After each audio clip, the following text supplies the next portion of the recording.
I could really wear these fragrances every single day and not get tired of them. Now, it doesn't make sense to do that because I have so many different things to choose from, and not only that, I have an obligation to fill, which is to continue to provide content on new fragrances for you guys, whether it be new releases or just trying some things that I've missed out on over the years, new clones, all of that stuff. So by default, I kind of have to wear new stuff on a very regular basis in order to keep up with everything. So just wearing these all the time isn't something that would be able to be possible, but if it were, I would have no problem with it. For you guys, it's a little bit of a different story. You could build up a selection of a handful of scents and rotate through them constantly all year around and be super happy with it, and it's probably the way to go. It's the easiest route in terms of being cost effective, and it just makes your life a lot more simple compared to coming down to a room like this and being overwhelmed with stuff and not having any idea of what you're going to wear for the day. So if you want to find out what scents I would never get tired of if I were to wear them every day, make sure you stick around. I'll drop links to these down below if you want to pick some of these up for yourself at discounted prices. Let's get things kicked off with a fantastic summer scent, DIOR Homme Cologne. Smells like an iced pitcher of sweet lemonade. Beautiful scent. It's very striking, very refreshing, very crisp. Has a real nice sparkle to it and a little bit of a sweetness, just kind of from the types of citruses and florals that's used in here. And you get a lot of musk in the dry down.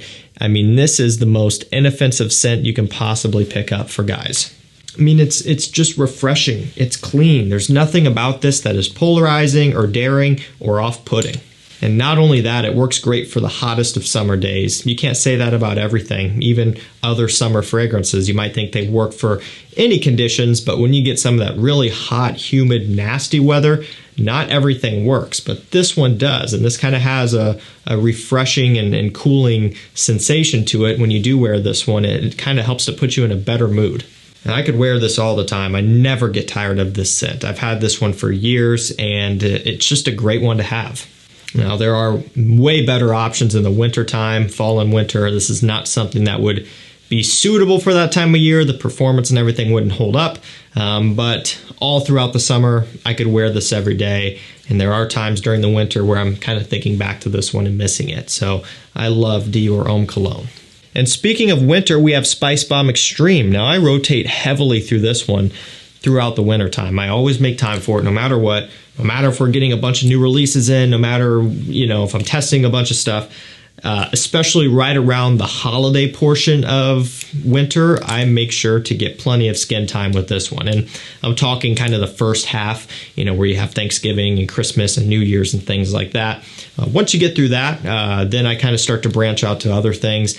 But there's something about this one that really smells like that time of year, that little section of a couple months there where everyone's in a good mood just because it's the holidays and winter is still fairly new, right? Once you get past that, you get into January, then you're ready for winter to be over. You're dreading the cold weather and, it just kind of loses its flair. So I really try to wear this one a lot during those specific times because to me, it just kind of is the embodiment of the holiday season. It's got tobacco, black pepper, vanilla. It's a beautiful scent, sweet, and of course very spicy, but it's more refined and more modern and more mature than the original SPICEBOMB.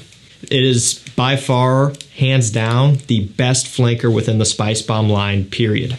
And again, I could wear this one all the time and not get sick of it. I mean, even here throughout the summertime, I've thought about this one and I've wanted to wear it, but I always like to hold off until it's appropriate to do so.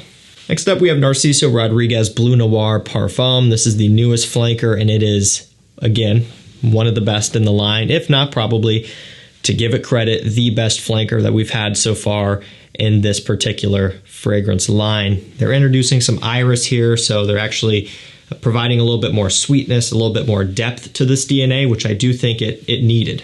Not for nothing, the Bleu Noir DNA is great, but it kind of is a little bit redundant, and it basically focuses all on musk and woods. There's not a whole lot of variances between the others, but this is the one that you get now where it really does stand out and do something a little bit different.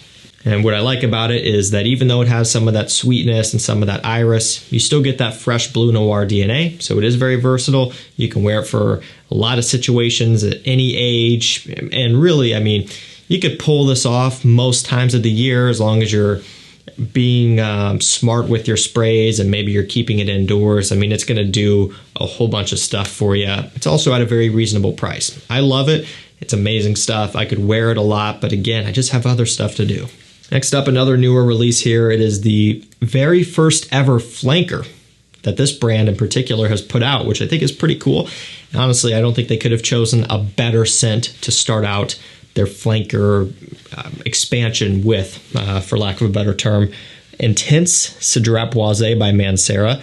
You know, easy enough to say that the original really put them on the map. Yes, they've had several hits over the years, Red Tobacco, Oud Lemon Mint, and things like that. But this is really what blew MANCERA up, at least in my opinion. Not the Intense, the original Eau de Parfum. They came back with this Intense version, really bringing that DNA back to life. Again, giving it a modern twist, a nice little makeover. And ultimately, the thing that you notice the most, it is truly intense. It is strong. It's an straight concentration. It is by far one of the top performing MANCERA scents, to the point where it could compete with something like Red Tobacco. I mean, this stuff is crazy. If you had issues with the performance of the Eau de Parfum, this will solve all of that and then some. And yes, I'm sure there have been comments where it's too strong for people. You can never please both sides. It's one or the other. So definitely one where if you are after performance first and foremost, this is one you should consider. And there's also no denying the fact that I absolutely love everything about CEDRAT BOISE. The Eau de Parfum was my first ever niche fragrance purchase. I wore it a ton when I first got it, and even now, up until the release of the Intense, I was wearing CEDRAT BOISE EDP. Now that the Intense one has come out, I've been featuring this one and wearing this one instead, and I've kind of put my Eau de Parfum version back. This to me is the winner, and it is the one to get. Okay, let's get a little bit of a Carolina Herrera action going on with Virgin Mint. So, you know, pretty obvious here. It's a green bottle, it has mint in the name. There's some bergamot, there's some musk in here alongside of that mint. Very refreshing, very bright, uplifting. It is great stuff. It's expensive, that's one of the things. This is their confidential line, is what they call it, nice pressurized atomizer. Every big designer brand does this, DIOR, Chanel, all of them, right? They have their main designer line, which is more affordable, and then they go on and kind of put out some more premium stuff here. But I do have to say, out of all of the confidential fragrances from Carolina Herrera they have all been well above my expectations, including this one. You know, it's a mint scent, it's a summer scent. They can sometimes be a little bit boring, but not this one. It's really good. It doesn't really remind me of anything else. So it does stand out, and it's not really a redundant purchase to anything else. Ultimately, if you're looking to spend a little bit of money for a really nice premium summertime mint scent, this is one you should go for. Really nice, great quality. Performance is also not half bad, considering it's basically all freshness here. Obviously, I could wear Acqua di Gio Parfum every single day, and the reason why is because there have been times where I've worn Acqua di Gio Profumo every single day. And again, that goes all the way back to the beginning of my channel, Profumo. I would wear it for days in a row, and I would never get sick of it. Even now, I do not get sick of Profumo. I wear it often. Out of everything that I have, all the niche and everything, I still wear Acqua di Gio Profumo all the time. Now that the Parfum version has come out, though, I've been wearing it more just to get acquainted with it, and I have to say it definitely is an improved version of Profumo. It's refined, it really kind of tidies up the opening, which was a little bit harsh in Profumo. It's more smooth here, and you still get that smoky sweetness. Instead of incense here, it's olibanum, and then you get that patchouli, of course the C notes and everything like that. Definitely a nice improvement. It's more expensive though at retail, but you can get it at discounters for basically $1 per mil. 125 ml for 125, maybe 126 bucks, which is really reasonable considering it's brand new, and it retails for 198. That is absurdity. Don't pay that. Get it at discounters. If you're having trouble finding it in stock at discounters, simply hop on my mailing list at the first link down below and my texting list. I notify my subscribers there anytime something like this or any other rare find, DIOR Homme Parfum, etc. comes into stock. You won't miss out. L'Homme Ideal Platine Privé by Guerlain. This is yet another summer version. I really just have no idea what they're doing. We had the cologne version first. Well, I guess technically we had the sport version first, which is okay. It's not as good as some of these others. But then cologne came along, they discontinued it. And then cool came along and they discontinued that. Now we have this, and it's not discontinued. However, it is marketed as a limited edition. So it's safe to say this won't be around forever either.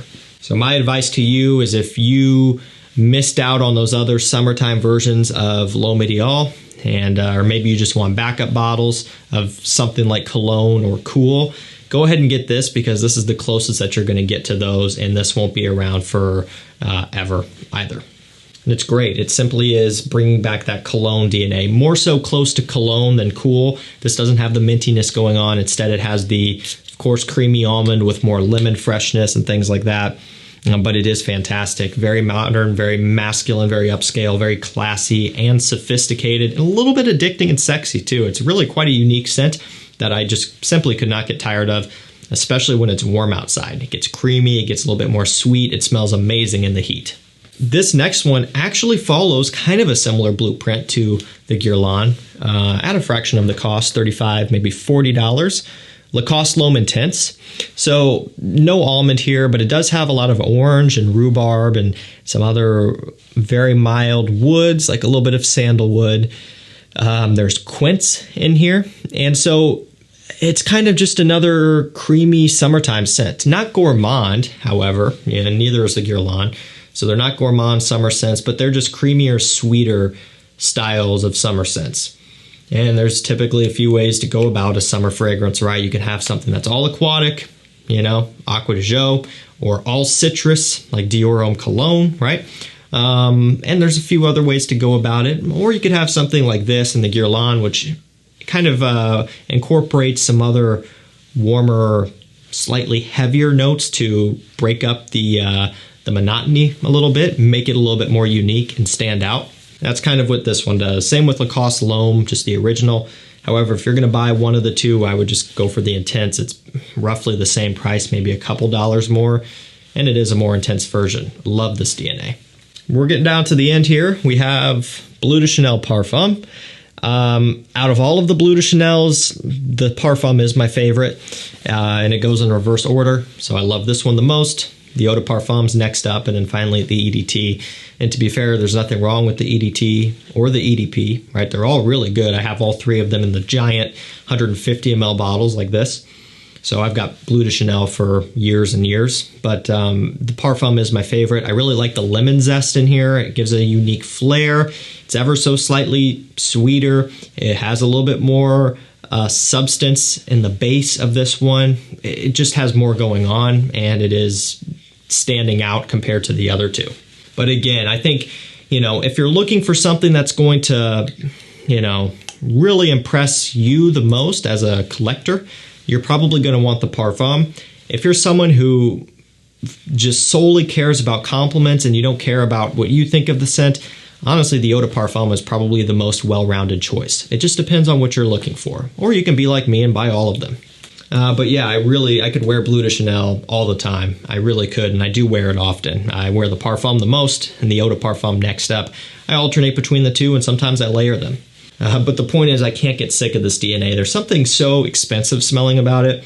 It smells like a mall scent. Legitimately, this smells like some premium, expensive scent that you would just smell walking into like an expensive shop in a mall, which sounds like a negative remark, but I mean it in the best way.